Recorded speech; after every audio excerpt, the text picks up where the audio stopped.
आप सभी का आज के हमारे इस वेबिनार में बहुत बहुत स्वागत है।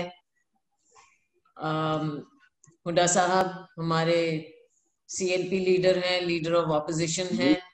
किरण चौधरी जी हैं, एमएलए हैं, फॉर्मर सीएलपी लीडर हैं। जयराम रमेश जी हैं, जो विशेष रूप से जिन्हें हमने आमंत्रित किया है आज के हमारे इस कार्यक्रम में, इस वेबिनार में, जो हम राजीव जी को डेडिकेट कर रहे हैं। राजीव जी के विजन को, उनके युवाओं के प्रति सोच को, उनका पंचायती राज सिस्टम के प्रति जो एक कंट्रीब्यूशन रहा इस देश में, एक नई शुरुआत हुई, एक पहल हुई। तो और भी बहुत सी बातें हैं राजीव जी के बारे में जो हम सब लोगों के साथ शेयर करना चाहेंगे। मैं शुरुआत करना चाहूंगी एक कोटेशन से जो राजीव जी ने कही थी, और हम सब इस बात को मानते हैं और आज भी उनके इन शब्दों को हम याद करते हैं।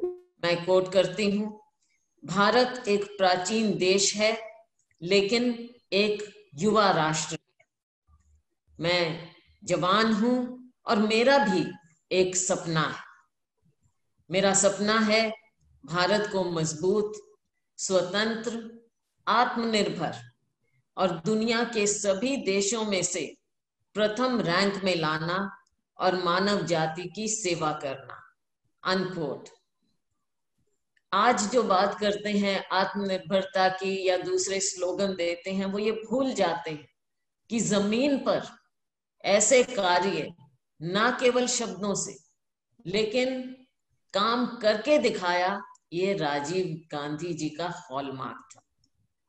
हमारे साथ हमारे नेता केवल पांच साल, महज 5 साल हमारे प्रधानमंत्री रहे, लेकिन उनकी जो सोच थी, उनका विजन था, उनकी कार्यशैली थी, जो उन्होंने करके दिखाया, जो एक आधुनिक भारत का सपना देखा उन्होंने, जैसे पहले नेहरू जी ने नींव रखी आधुनिक भारत की।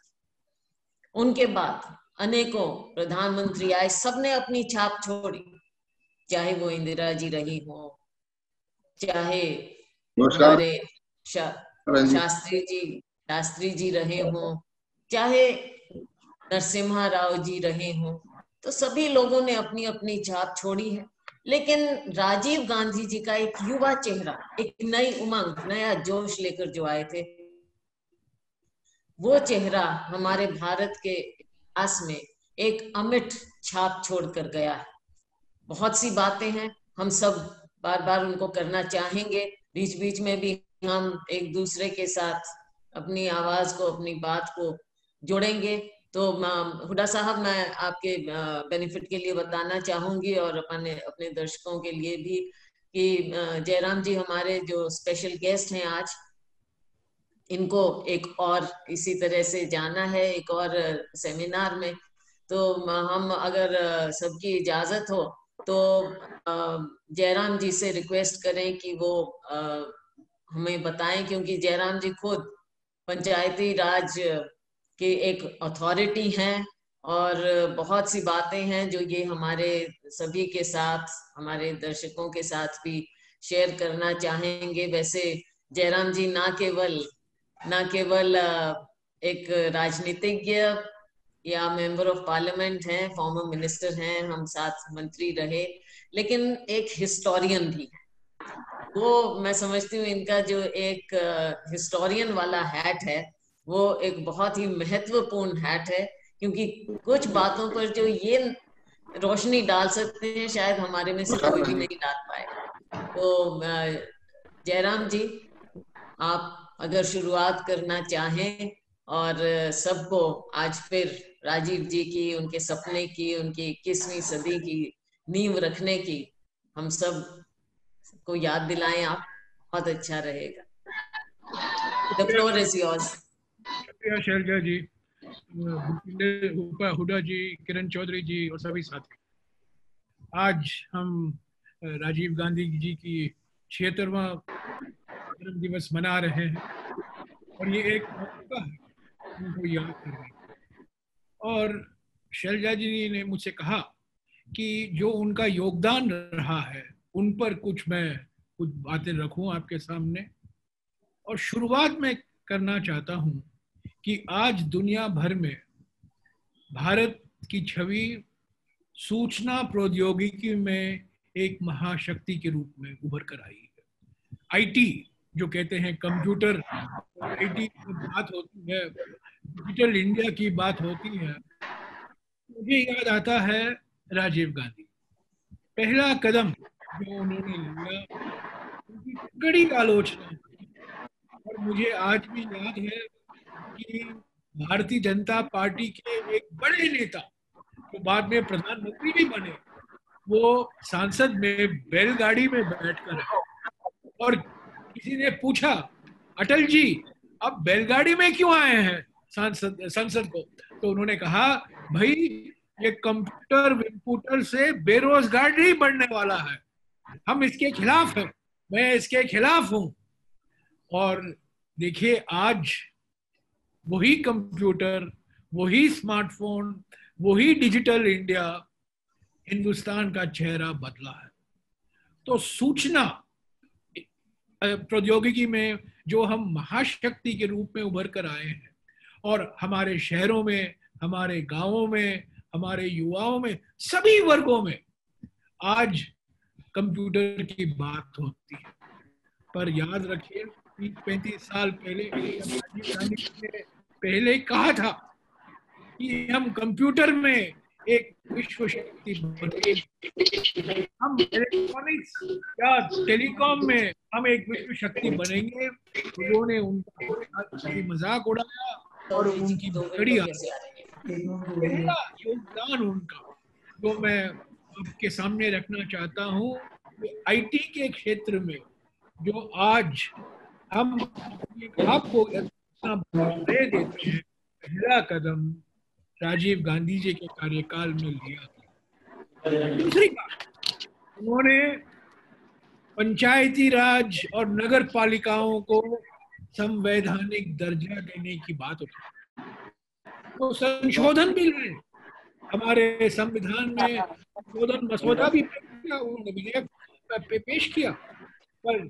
सभी विपक्ष पार्टियों ने उनका विरोध किया और उन्होंने कहा ये कुछ चाहते नहीं है, ये डाइवर्जनरी टैक्टिक है प्रधानमंत्री का, और ये असली समस्या को ये इससे हम निपट नहीं पाएंगे।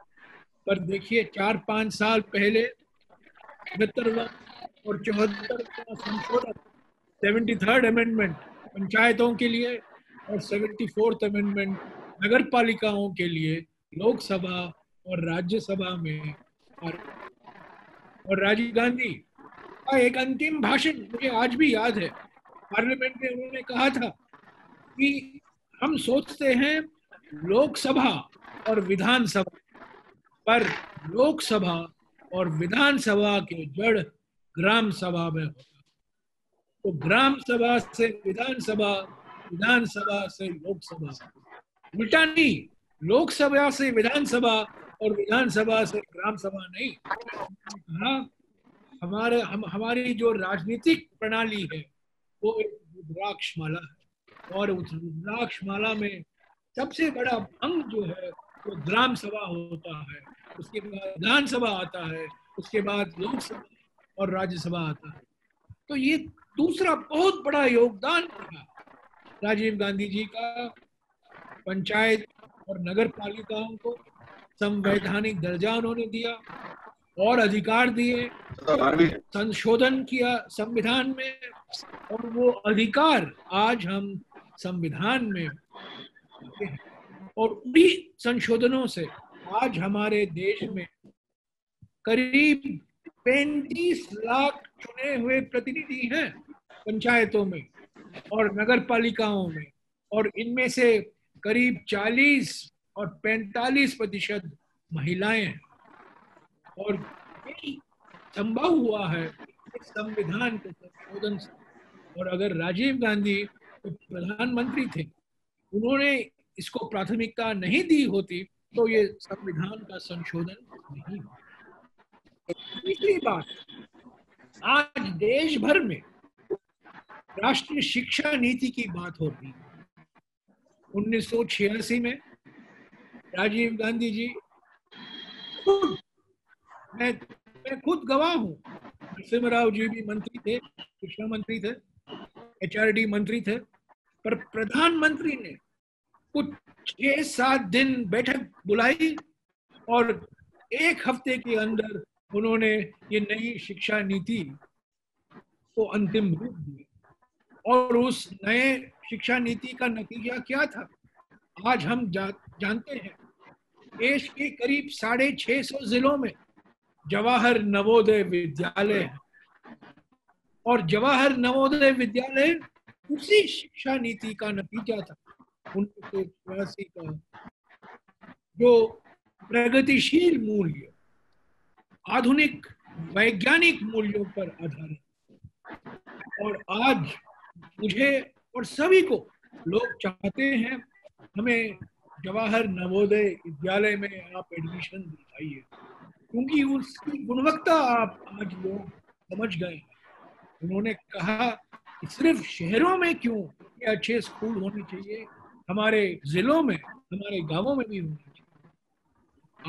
आज नई शिक्षा नीति और 86 की शिक्षा नीति में आप तुलना कीजिए, जमीन आसमान का फर्क। वैज्ञानिक मूल्य, प्रगतिशील मूल्य, धर्मनिरपेक्ष सेक्युलर मूल्य उस 86 एजुकेशन पॉलिसी के एक बहुत महत्वपूर्ण अंक है। आज हम वो भूल गए हैं। तो ये तीसरा बड़ा योगदान। चौथा, मैं समझता हूँ राजीव गांधी जी समझ गए थे कि 21वीं शताब्दी के भारत में नए चुनौतियों के लिए हमें एक नए औद्योगिक नीति की भी जरूरत है। जो आज हम उदारीकरण की बात करते हैं, पहला कदम उन्होंने लिया 1985 के बजट में। पर उनके नजरिए में उदारीकरण का माने ये नहीं था कि हम निजीकरण करें।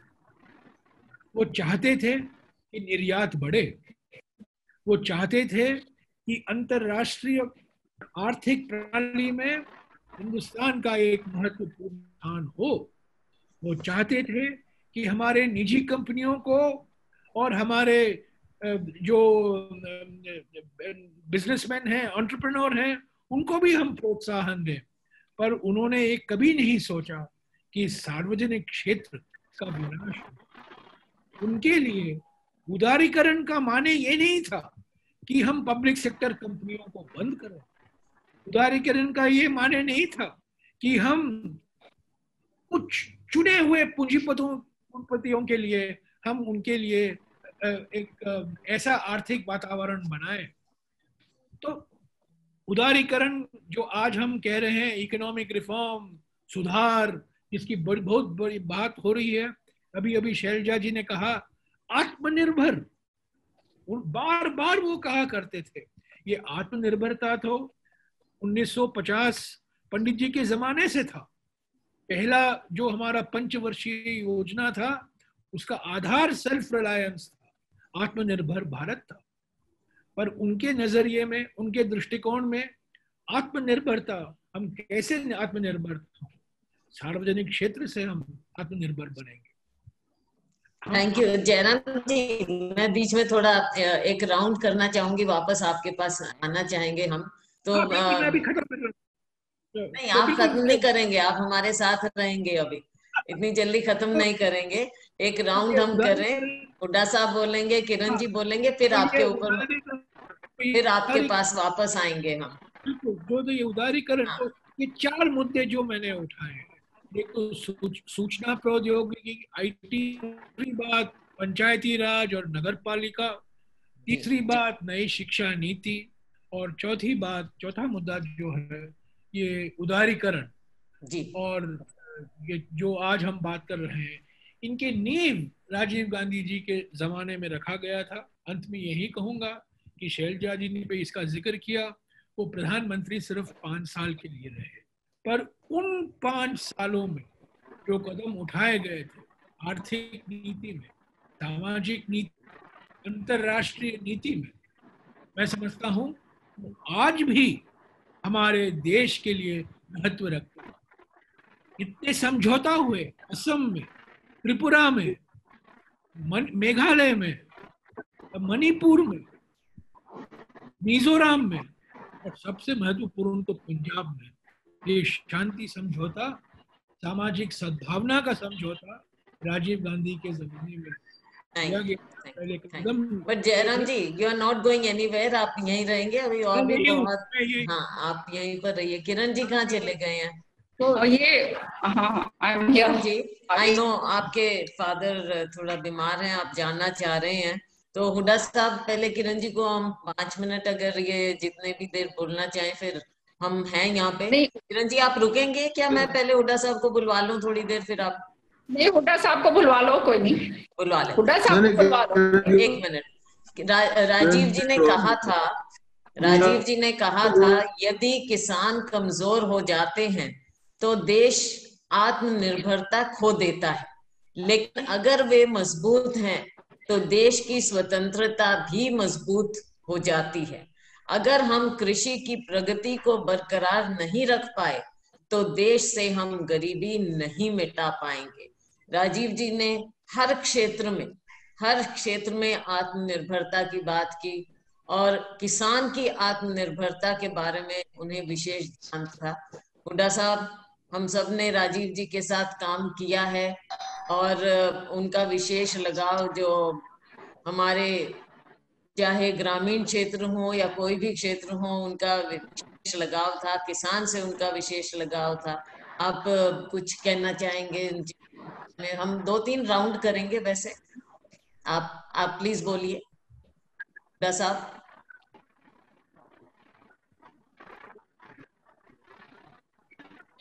थिंक कनेक्शन में थोड़ा हुड्डा साहब के, आई कैन सी हिम, पर हुड्डा साहब थोड़ा सही, आपके यहाँ वो मुझे लग रहा है आवाज, ऑडियो नहीं आ रहा है, वीडियो भी स्टिल हो गया।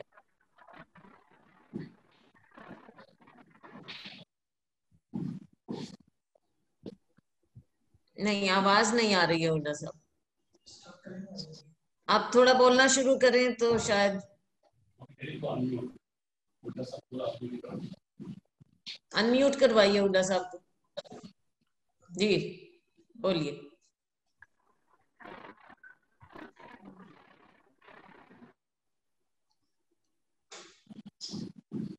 आवाज नहीं आ रही है अभी।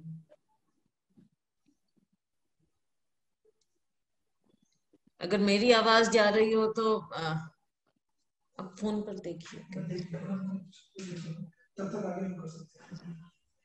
हुड्डा साहब आपका स्टिल है यहाँ पर, वीडियो भी स्टिल है और आवाज भी नहीं आ रही है। और अनम्यूट करवाइए किसी से अपना, अनम्यूट कीजिए हुड्डा साहब को।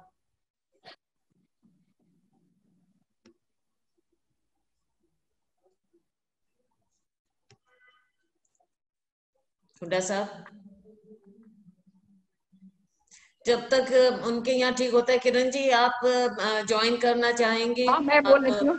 जी जी जी जी, हाँ जी। जयराम जी को मैं सुन रही थी और पुरानी यादें सारी की सारी सामने आई। राजीव जी एक ऐसे शख्स थे जिनका देखकर जो है, मिलकर जो है, आदमी बहुत ही ऊर्जा भरकर निकला करता था। मुझे याद है हम लोगों ने राजनीति उस समय शुरू करी थी और मेरे को तो राजीव जी हैं जो राजनीति में लेकर आए जी, महिला कांग्रेस के अंदर मुझे लेकर आए सबसे पहले।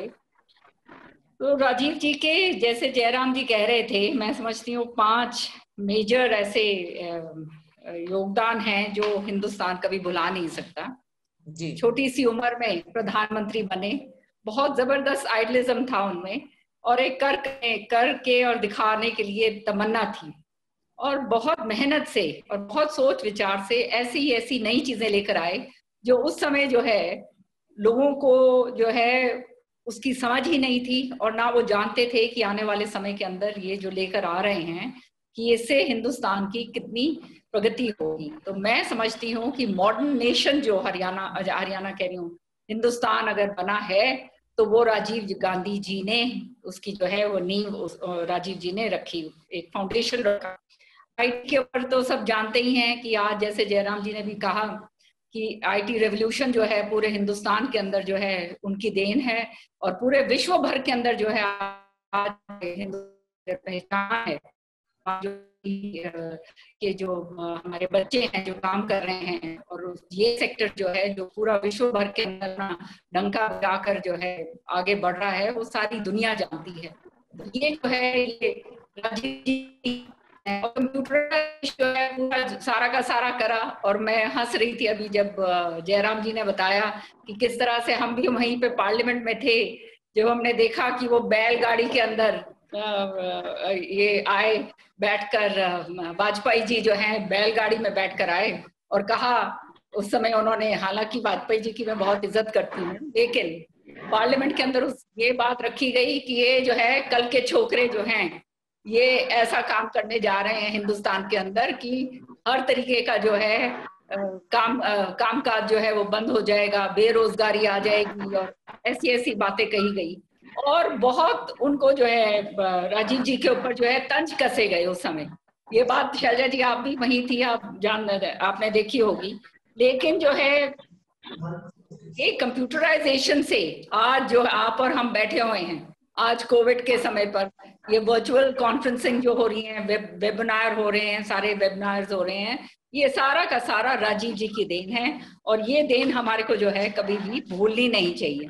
साथ ही साथ आज जो है हमारा जो ये युवा है, वोटिंग एज जो है 21 साल से लेकर उन्होंने 18 साल, क्योंकि वो ये जानते थे, और वो ये हमेशा जब भी हमारी बातचीत होती थी, हम तो बहुत जब मिला करते थे तो ये बात कहा करते थे कि I want the youth to participate in the nation building. ये उनका हमेशा ये विचार रहा। और बहुत सारे लोगों ने ये भी कहा कि नहीं, हमारा जो यूथ है वो अभी समझदार नहीं है, 18 साल के बच्चों को अगर वोटिंग की पावर दे दी गई तो ये तो राजनीतिक पार्टी जो है इनको इस्तेमाल करेंगी और इस्तेमाल करके जो है अपना फायदा उठाएंगी। लेकिन राजीव जी जो है ठस से मस नहीं हुए, और उन्होंने पूरी तरह से ये सोचा कि अगर ये दिया गया बच्चों को आगे लेकर आएगा तभी तो उनके मेच्योरिटी आएगी, तो विचार कर पाएंगे ये सारी चीजें। अच्छा, पंचायती राज जो है उन्होंने पंचायती राज तो देन ही राजीव जी की है। आज मुझे याद है उस समय जब ये पंचायती राज की बात हो रही थी तो मणिशंकर अय्यर जी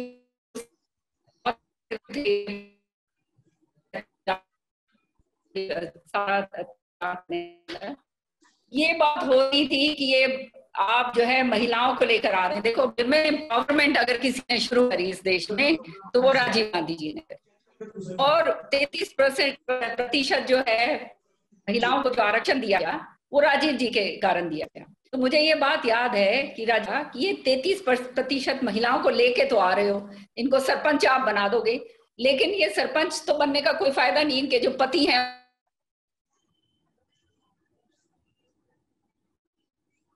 बंद हो गया, सरपंच बनेंगे। ये उन्होंने कहा कि ये सरपंच, राजीव जी ने उनकी सोच थी कि पहली बार बेशक जो है महिलाएं वो बात ना उस लेवल तक ना आ पाए, लेकिन उनकी ये सोच थी और वो ये कहा करते थे कि मैं महिलाओं को उस लेवल पर लेके आना चाहता हूं कि एक दिन ऐसा आएगा जब ये पति सरपंच जो हैं ये अलग हो जाएंगे और महिलाएं जो हैं वो पूरा ठोक बजाकर अपना काम करेंगी। और इसी कड़ी के अंदर एक बात यहाँ पे, उस समय जब ये पंचायती राज अमेंडमेंट बिल इसके अंदर आया तो राजीव जी नहीं हमारे बीच में रहे थे, तो ये छूट गया था कि मैं दिल्ली कैंटोनमेंट से जो है उस समय मैं 61 कैंटोनमेंट्स जो हैं पूरे हिंदुस्तान के, उसकी मैं प्रेसिडेंट थी। बोर्ड एसोसिएशंस मैंने रखी कि पंचायती राज के अंदर तो जो है महिलाओं का आरक्षण में रह गया। तो मैं सोनिया जी के पास गई और उनको कहा कि राजीव जी का बेबी तो आप भी जो है ये कंटोनमेंट बोर्ड्स के अंदर जो है 33% जो है वो महिलाओं का आरक्षण जो है वो आप जरूर लेकर आइए। सोनिया जी ने उस समय मुझे कौन थे, सत्यव्रत चतुर्वेदी जी, उनके पास भेजा। उन्होंने पार्लियामेंट के अंदर ये बात उठाई एंड फिर सोनिया जी के कारण जो है 61 कंटोनमेंट्स के अंदर जो अमेंडमेंट्स दोबारा से करे गए कि जो इनका जो कंटोनमेंट बोर्ड जो इलेक्शंस हैं उसके अंदर 33%।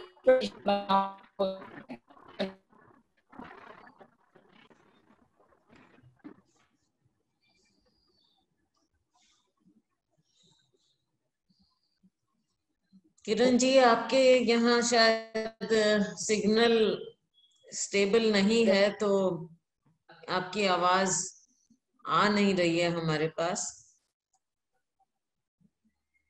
तो मैं बीच में जब तक वापस आते हैं या हुड्डा साहब का ठीक होता है। जयराम जी, आपको याद होगा कि ये तो राजीव जी की दूरदर्शिता ही थी जो आज हमें यहाँ तक लेकर आई है। आज चाहे कोई कितना भी क्लेम करे, और आपको याद होगा कि राजीव जी की तो एक ही सोच थी, अंडरलाइंग प्रिंसिपल जो था, हुड्डा साहब शायद आ रहे हैं, तो जो अंडरलाइंग प्रिंसिपल था वो समानता था कि किस तरह से सब लोगों को देश की प्रगति का हिस्सा बनाए, चाहे वो महिलाएं हैं, चाहे वीकर सेक्शन है। तो पंचायती राज सिस्टम भी था, उसमें भी जो लोगों तक जो छोर में है, सबसे आदमी है, उसको भी भागीदारी मिले। तो चाहे महिलाएं हैं, चाहे कोई गरीब आदमी है, चाहे किसी भी समुदाय का है, सबको हिस्सा मिलना चाहिए देश की प्रगति में। ये उनकी एक अंडरलाइंग जो प्रिंसिपल उनका था कि समानता हो हमारे समाज में, उसको उन्होंने आधार बनाया। अनेकों तरीके लिए, चाहे वो हमारा पंचायती राज सिस्टम था, उसमें जो लोग सोच भी नहीं सकते थे कि इस गरीब तबके को, चाहे वो दलित वर्ग है, चाहे पिछड़ा वर्ग है, कि इनको हिस्सा मिले। लेकिन ये उनकी सोच थी महिलाओं को। और दलित वर्ग के लिए उन्होंने जो, आपको याद होगा, एट्रोसिटीज एक्ट राजीव गांधी जी लेकर आए थे, ताकि SC/ST पर एट्रोसिटी ना हो सके। उसके लिए उन्होंने इतना बड़ा कदम उठाया था। आई थिंक हुड्डा साहब आ गए हैं, तो हुड्डा साहब आप आप आइए। आई थिंक आपका शैलजा जी, जयराम जी और किरण जी, देखिए जयराम रमेश जी के सारी बातें जो बताई हैं, मैं समझता हूँ उन्होंने कोई ऐसा विषय नहीं छोड़ा जो राजीव जी के बारे में हम ऐड कर सकें। लेकिन मुख्य कारण आपने सबने उनके साथ बहुत काम किया। वो एक ऐसे नेता थे जो दिल के बिल्कुल साफ और नीचे से लेके ऊपर तक सबका विकास चाहते थे। और इस 21वीं सदी में भारत कैसा हो, और आज आधुनिक जो भारत है उसके निर्माता मैं उनको कहता हूँ। क्योंकि बेसिक प्रजातंत्र वो तो चलिए जिन लोगों से पावर लेते थे, लेकिन पावर टू पीपल देने का काम राजीव जी ने किया। पंचायत एक्ट लाके नीचे तक की दी। और बॉम्बे उसमें सेशन में जब उन्होंने कहा कि पैसा इतना ऊपर से चलता है और नीचे इतना पहुंचता है, उनका मतलब यही था कि पावर टू पीपल होनी चाहिए। और जो अर्थव्यवस्था थी उसके सेक्टर्स को उन्होंने खोला, वो सबसे बड़ा उन्होंने काम किया। और जो आप आत्मनिर्भरता की बात कर रहे हैं, ये उसी वजह से है कि अर्थव्यवस्था का सेक्टर खोला। IT क्रांति की जो है नींव उन्होंने रखी। 21वीं सदी का जो सपना देखा, टेलीकॉम और इंफॉर्मेशन टेक्नोलॉजी आज जो भी है भारत में, आप जैसा जयराम जी ने कहा, जयराम रमेश जी ने, जो भी है, जो आज हम आगे हैं, इसी यही कारण है। आज इतनी महामारी आई हुई है, उसका भी हम उसका इलाज कर पा रहे हैं, बहुत सारे कर रहे हैं। तो इसमें इन्होंने बहुत इसमें काम किया। क्या नाम, देखिए टेक्नोलॉजी की यहाँ हो गई, कॉइन फोन, टेलीफोन करना पड़ता था, कॉइन डालना पड़ता था, आज मोबाइल फोन है। ये सब उनकी सोच और सपना था जो पूरा हुआ। और जो आपका लाइसेंसिंग पॉलिसी को उन्होंने सरल किया, इस प्रकार से हर किसान के लिए हर बात पे उन्होंने आवाज उठाई, गरीब आदमी के लिए उठाई, गरीब पंचायती राज के लिए उठाई, मतलब हर हिसाब से हम तो बहुत, आप किसी भी में जाओ फील्ड में, खेलों में खिलाड़ियों खेलों के लिए बड़ा उनका चर्चा था। वो समझते थे कि भाई जब तक खेल में आगे हम जाएंगे स्वास्थ्य अच्छा नहीं रहेगा हमारा। इसी वास्ते वोट जो है 21 साल की वजह 18 साल होने की, वो चाहते थे भाई जवान आदमी की पार्टिसिपेशन हो देश के निर्माण में। और वो आज आप देख रहे हैं उनका नतीजा, आज हर जगह हमारे युवा आगे बढ़ रहे हैं, क्योंकि देश का फ्यूचर बनाना तो उनका ही काम है। तो राजीव जी का जो सपना, हमारी जिम्मेवारी आज उनके उस पर जन्म देते, सपना पूरा करने के लिए हम सबको एक होकर, हम सब एक होकर उनका सपना पूरा करना चाहिए, यही है। बाकी तो बातें तो जयराम रमेश जी ने कह दी, आपने कह दी और सबको मालूम है, लेकिन उनके साथ काम करने में जो अच्छा लगा कि मैं नेशनल काउंसिल में भी उनके साथ रहा और यूथ कांग्रेस में भी, वो फील्ड में काम मतलब हिस्सा लेते थे, रुचि रखते थे, खेत से लेकर खलिहान तक, इंडस्ट्री, आपकी टेलीकम्युनिकेशन, कोई भी आप फील्ड देखो, उनका पूरा रुचि थी और पूरी समझ थी उनको। और इतने मेहनती हार्ड वर्कर थे, रात को 3-3 बजे तक वो मतलब काम करते थे। तो ऐसा व्यक्ति जो आज हमारे बीच में नहीं है, समय से पहले गए, लेकिन जो वो एक रास्ता हमारे को दिखाया गया, आज सबको उस रास्ते पर चलना चाहिए, यही मेरा।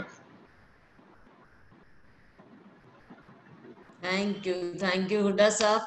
आपने बिल्कुल बात कही कि खेल कूद की, स्पोर्ट्स का याद होगा हम सबको कि एशियाड जब यहाँ पर हमारे यहाँ हुआ तो एक बहुत नई बात हुई, एकदम नया इंफ्रास्ट्रक्चर उन्होंने खुद अपनी देख रेख में तैयार किया। और आपको हमको याद है, और नए शायद नई आज की युवा पीढ़ी को नहीं पता कि जो ये आज इंफ्रास्ट्रक्चर है हमारे पास, ये राजीव जी की ही देन थी। उन्हीं के समय में ये सारा इंफ्रास्ट्रक्चर बना था एशियाड के समय में। खुद जाकर वो देखा करते थे कि देखते ही थे आप सब, पूरी निगरानी वो रखते थे। आपने बिल्कुल बात कही कि खेल कूद में भी हर चीज में उनका जो योगदान था उसको देश कैसे कैसे भुला सकता है। और जो सत्ता का विकेंद्रीयकरण की उन्होंने जो बात सोची थी, ये तो गांधी जी के सपने को सच्चे मायने में उन्होंने ही आगे रचा। और 73rd 74th अमेंडमेंट आई, जिसके कारण अब आज के दिन देश भर में हर इंसान के पास, चाहे वो गांव में है शहर में है, उसके पास ये हथियार है कि वो सत्ता में, विकास में उसकी भी हिस्सेदारी है। तो ये बहुत बड़ी बात हमारे देश के लिए है, 21वीं सदी के लिए। जो आज के सत्ता में लोग हैं वो भूल जाते हैं कि नींव कहाँ पर रखी गई, और जब ये इतिहास को मिटाना चाहते हैं भारतीय जनता पार्टी के लोग, ये भूल जाते हैं कि देश के इतिहास को मिटाना आसान नहीं है। जिस पर वो जो नींव, जिस पर आज वो बात करते हैं इकोनॉमी की और आज के दिन भी जो हम ये कर रहे हैं, और शिक्षा की बात है, आज नई शिक्षा नीति ये लाकर आई है। आज ये बात करते हैं कि क्योंकि कोविड के समय स्कूल कॉलेज सब बंद हैं, तो कैसे एजुकेशन आगे बढ़ रही है, वो इसी के कारण, टेक्नोलॉजी के कारण। आज के दिन जो गांव में, शहर में, कहीं पर भी बैठे बच्चे अपने घर में शिक्षा प्राप्त कर रहे हैं, तो वो कंप्यूटर्स के माध्यम से, मोबाइल के माध्यम से। तो उसकी नींव तो राजीव जी ने ही रखी थी, C.DOT बनाया था उस समय। तो ऐसी बड़ी बड़ी बातें, आप बिल्कुल ठीक कह रहे हैं कि रात के 3-3 बजे तक जब वो बैठा करते थे राजीव जी, और सारे काम एकदम लगे रहते थे, खुद एक उनका सपना पूरा करने के लिए हरियाणा में राजीव गांधी एजुकेशन सिटी जो बनाई है, वो उनका पूरा करने के लिए, ताकि शिक्षा जैसी वो चाहते थे वो वहां तक पहुंचे। IIM और बहुत बड़ी जो है राजीव गांधी एजुकेशन सिटी बन रही है, बहुत किस्म की यूनिवर्सिटियां आ रही है वहाँ। बिल्कुल, तो दुनिया भर के शिक्षण संस्थान हमारे प्रदेश में भी आए, और हमारे यहाँ के बच्चों को पूरी उच्चतम, आजकल हमारे बच्चे भी हरियाणा के कोई कम नहीं है, चाहे IAS में टॉप कर रहे हैं या टेक्नोलॉजी में या कहीं भी। तो ये राजीव जी की देन है। कल अर्जुन अवार्ड वगैरह हुए द्रोणाचार्य, हरियाणा जी। के सबसे एक स्टेट के। जी बिल्कुल, सबसे। और हमारी वो लड़की है विनेश है, उसको बड़ी खुशी हुई, लड़कियां भी। जयराम जी आप कुछ और कहिए, बताइए। आप तो हिस्टोरियन भी हैं। सिर्फ जयराम जी का जो है नाम बदलना पड़ेगा, बदल चुका है इनका नाम। अब जयराम नहीं रहा इनका नाम सदाबहार हो गया है। मोहम्मद रफी। मोहम्मद रफी सदाबहार हो गया इनका नाम। नहीं, अभी अभी अभी जो आप दो बातें हैं जो आपने उठाई, एक तो मोहम्मद रफी तो बता दिया, लता मंगेशकर कौन है? 18 साल की उम्र के युवाओं को मत जी देना, इस पर भी बहुत चर्चा हुई थी और जी कई लोगों का विचार था सरकार में भी कि नहीं, हम बदलना नहीं चाहिए, 21 साल ही रहना चाहिए। पर उन्होंने, मुझे याद है, कहा सभी को, नहीं, हमें विश्वास होना चाहिए, 18 साल की उम्र में के लोगों को हमें मत का अधिकार देना चाहिए। और आपने कृषि की बात भी उठाई शैलजा जी, मुझे आज भी याद है 19, और हुडा जी को भी याद होगा, 87-88 जो साल में मॉनसून फेल हो गया था और देश भर में सूखाग्रस्त इलाकों का उन्होंने दौरा किया।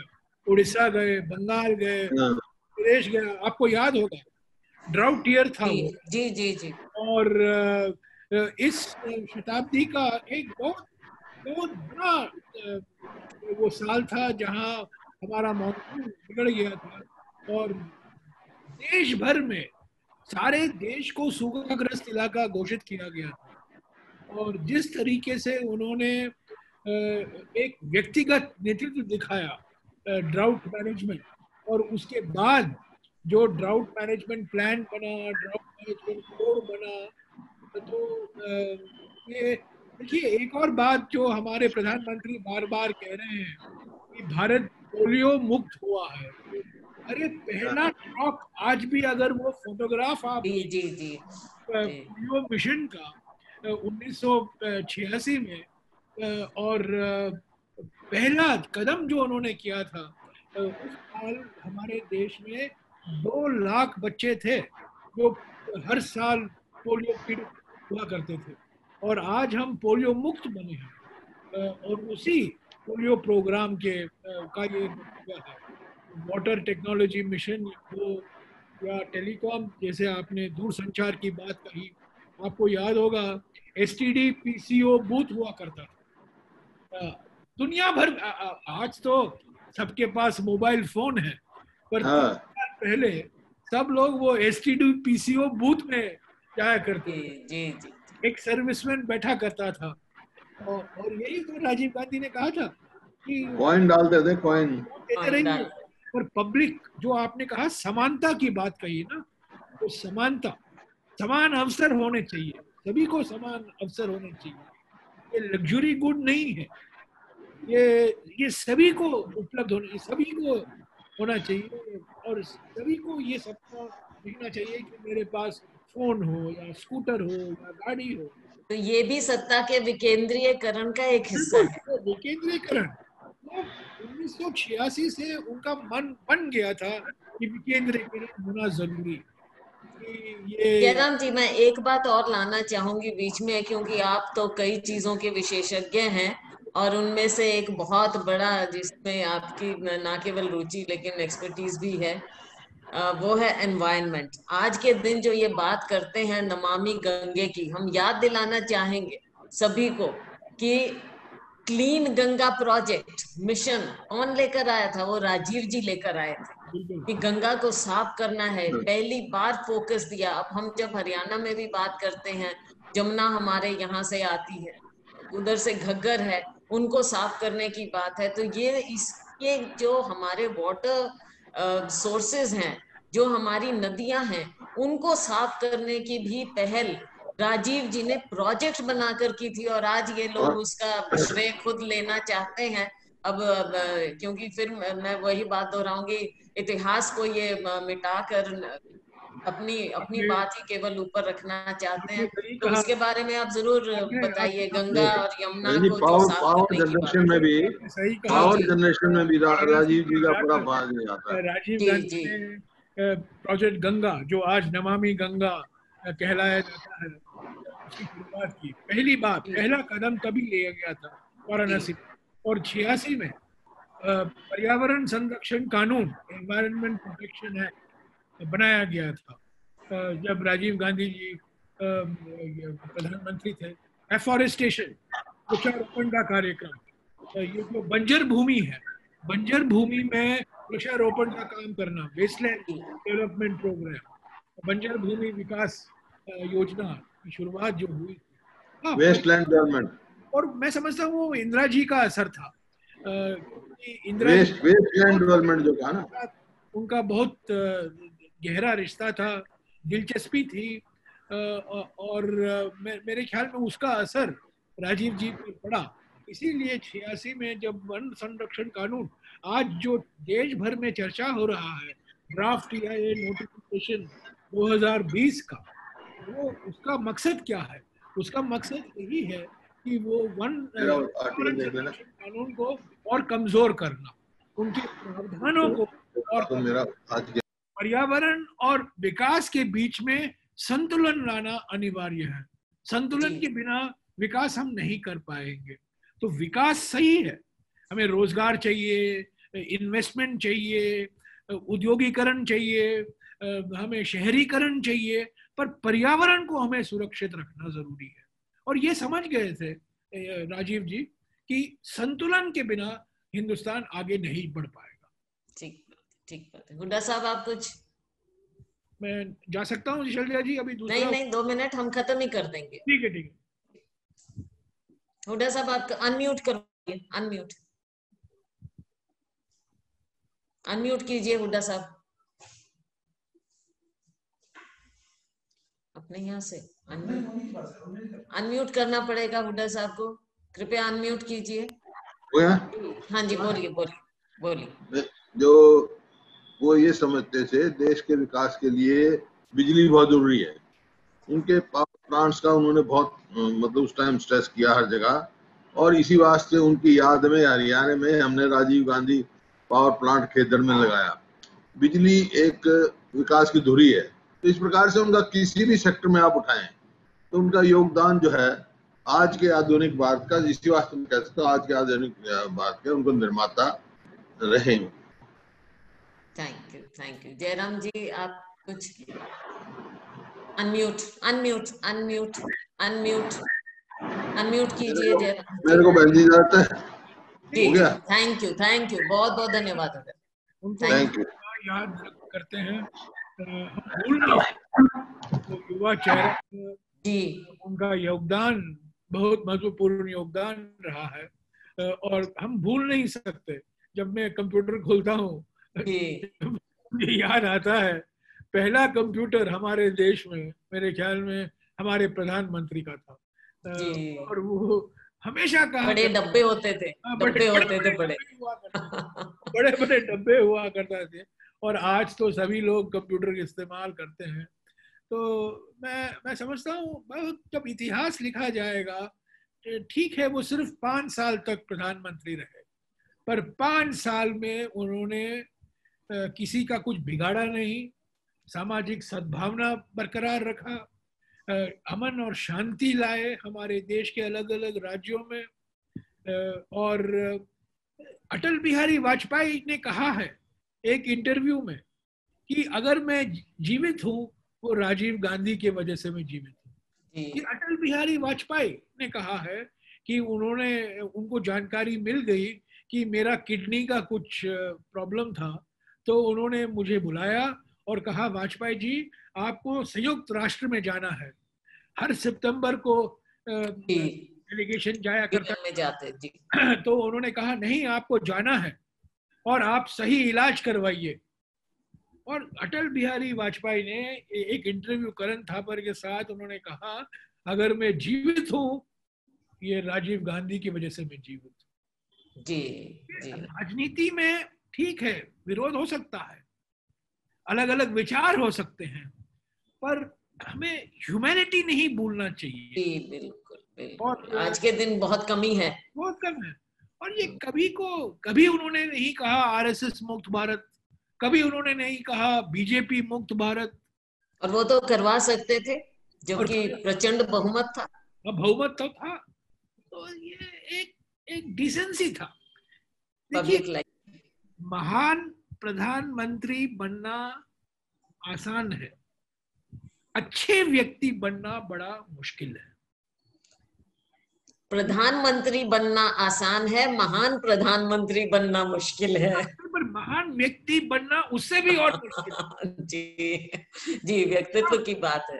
अच्छा व्यक्ति बनना बड़ा कठिन काम है। ठीक बात है, बिल्कुल और ठीक है। उनके बारे में उनके विरोधी भी कहा करते थे कि वो अच्छे इंसान थे। जी। और मैं समझता हूँ जब आदमी का वक्त आता है संसार से गुजरने का, तब अगर आप कहेंगे कि वो अच्छे इंसान थे, अच्छे व्यक्ति थे, वो सबसे बड़ा, मेरे ख्याल में उससे बड़ा कोई सर्टिफिकेट कोई नहीं दे सकता।